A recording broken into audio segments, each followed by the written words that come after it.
और जब वो जगन माता जो सामर्थ्य आगार है, स्रोत है, सारी शक्ति उन्हीं से निश्रित होती है, उनके गोद में अगर हम 9 दिन रहे, इस एहसास के साथ साधना करें, गायत्री मंत्र का जप अनुष्ठान करें, कितनी बड़ी बात होगी।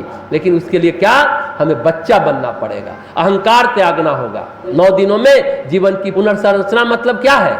यही है, जब हमारे भाव शुद्ध हो जाते, धुल जाते हैं, परिष्कृत हो जाते हैं, हमारी अनुभूतियां परिमार्जित हो जाती है, तो जीवन की पुनर्संरचना, रिस्ट्रक्चर अपने आप हो जाता है। हमारी अनुभूति जो वैर की है, वैमनस्य की है, ईर्ष्या की है, द्वेष की है, कलह से भरी पड़ी है, वो सब तिरोहित हो जाता है। जो आज छोटी छोटी बातों पर लड़ाई कर लेते हैं, बहस कर लेते हैं और परिवार बिखर जाता है। आज परिवार में कलुष तो इसलिए है ना, अहंकार सिर चढ़ के बोल, आज कलुष इसलिए है का भाव भी निष्कलुष नहीं रह गया, प्रेम का निष्कलुष भाव नहीं है। जब ईश्वर से इस अविरल भाव की अनुभूति होती है तो जीवन की पूर्ण संरचना अपने आप हो जाती। मन में अगर शत्रु के प्रति भी प्रेम जगने लगे तो उस दिन समझिएगा संरचना हो गई। यही रिस्ट्रक्चर है, जब शत्रु के प्रति भी प्रेम भाव उमगने लगे।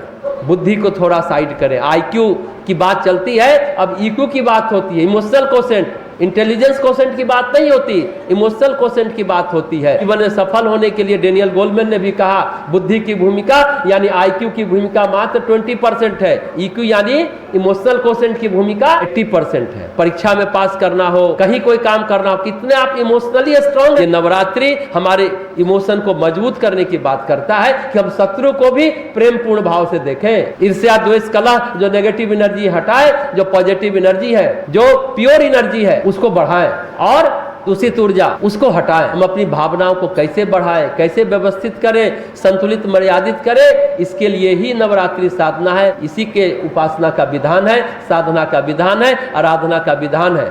दरअसल भावनात्मक क्षमता जो मनुष्य की होती है वो अनुभूति परक होती है। हम एहसास करते हैं प्रेम का, अपनेपन का, आत्मीयता का एहसास करते हैं। हमें भावनात्मक तृप्ति कब मिलती है? जब हम किसी को कुछ देते हैं।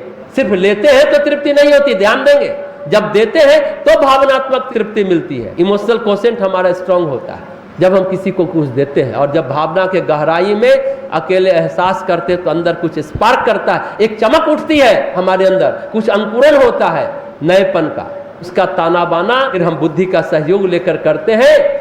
भावनात्मक अंकुरन में जरूर बुद्धि सहायता करती है उसको आकार देने में। तो भावनात्मक बीजों से और बुद्धि के खाद पानी से जो रचनाएं जन्म लेती है, कुछ निर्माण होता है, फिर वो कुछ क्रिएट करते हैं। क्रिएटिविटी उसको कहते हैं सृजनात्मक क्षमता, सृजन करते हैं, कुछ क्रिएट करते हैं, उसको कहते हैं CQ, क्रिएटिव कोशेंट। IQ से EQ, EQ से CQ हमारा विकसित होता है। नवरात्रि साधना में कुछ हम क्रिएशन, जैसे सृष्टि का पुनर्निर्माण ब्रह्मा जी ने किया शक्ति के साथ मिल करके, यही IQ EQ मिला है, ठीक ठीक योग हुआ तो CQ पैदा हुआ, क्रिएटिव कोशेंट पैदा हुआ। जीवन के इस नएपन के निर्माण का हम करें, हम नया रिस्ट्रक्चर कर रहे हैं, नएपन का निर्माण कर रहे हैं, नएपन का सृजन कर रहे हैं। उसी का ये अलग अवसर है नवरात्रि, ये सुअवसर प्रदान करता है नवरात्रि साधना। 9 दिनों तक हम अपनी भावनात्मक ऊर्जा का परिशोधन करते, परिमार्जन करते हैं, जीवन में आगे विकसित हो, इसके लिए आंतरिक साधना, आंतरिक प्रयास करते हैं, जिस आधार पर उस मूल के एहसास के साथ उस मूल को पकड़े